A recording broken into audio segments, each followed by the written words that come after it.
With good reason, critics are calling this the cut, cap, and kill Medicare bill. This is not simply rhetoric, it's reality. In fact, the cut isn't just a nick. The cut is more like an amputation, cutting the legs out from underneath the federal government. And the cap, is it just a small cap? I prefer to call it a decapitation, taking the head off of the federal government's resources and the power to respond to the needs of our country. This legislation is so extreme, it will require the dismantling of Medicare as we know it, along with significant cuts to Social Security, Medicaid, and other programs that undergird the middle class in our country. The sad reality is that America no longer has a two-party system. One of our two parties has morphed into a kind of a cult, driven by a singular fixation and obsession, preserving and expanding tax breaks for the wealthy at all costs. This so-called balanced budget amendment would make it all but impossible to raise revenues in the future. This would permanently lock in the benefits of special tax breaks for the wealthy, as well as the outrageous 15% tax rate for hedge fund billionaires. So millionaires and billionaires get royal treatment. It's the middle class that would be devastated by the cut, cap, and kill Medicare bill. Let me just focus briefly on Medicare.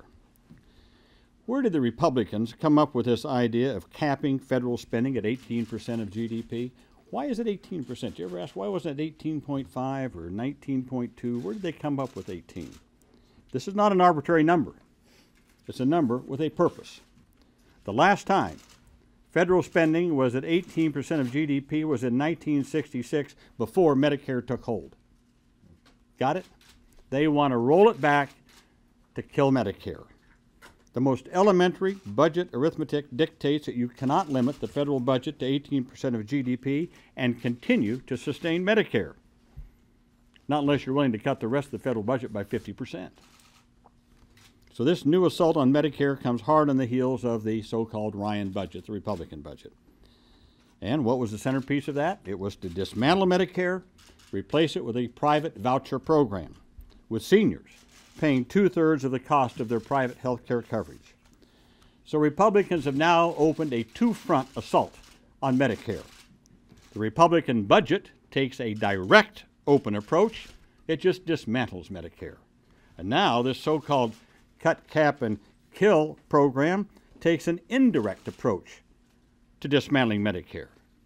In future years, it would simply defund Medicare.